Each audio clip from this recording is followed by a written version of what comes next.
মুহাম্মদ আসলে একজন আরবের চালাক মানুষ ছিল, নিরক্ষর মানুষ ছিল।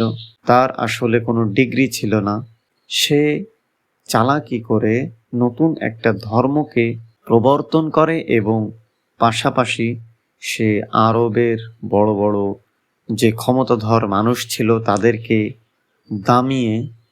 দমিয়ে সে নিজে ক্ষমতাসীন হয়েছে।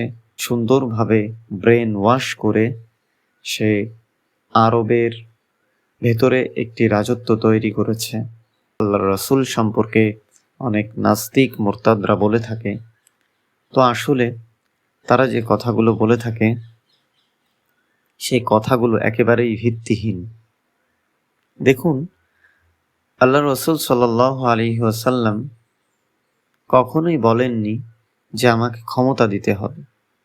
আল্লাহর রাসূলকে কাফের মুশরিকরা অনেকবার সেধেছে, অনেকবার বলেছে, মুহাম্মদ তোমাকে নারী দিয়ে, টাকা দিয়ে, অর্থ দিয়ে তোমাকে ভরিয়ে দেব, তোমাকে সিংহাসন দেব, তোমাকে ক্ষমতা দেব।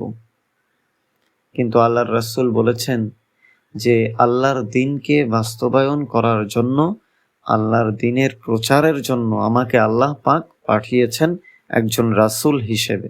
আমার কাজ হলো আল্লাহর বার্তা মানুষের কাছে পৌঁছে দেওয়া। আমার কাজ যা আমি তাই করে যাব ইনশাআল্লাহ আমৃত্যু পর্যন্ত। তো আল্লাহর রাসূল কখনোই নাস্তিক মুরতাদদের বলা যে কথাগুলো সেগুলোর মতো ছিলেন না।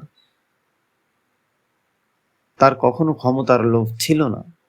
যখন পুরা দেশটা ইসলামের ছায়াতলে এসেছে তখন সমস্ত মুসলিমরা তার যে আয়ত্তে ছিল তারা তাকে তাদের নেতা বানিয়েছে এবং আল্লাহ রাসূল তখন নেতৃত্ব দিয়েছেন। ইসলাম সমর্থন দেয় যে ক্ষমতায় যেই থাকুক না কেন সে যেন ইসলাম অনুযায়ী, আল্লাহর বিধান অনুযায়ী সমাজ, রাষ্ট্র, দেশকে পরিচালনা করে।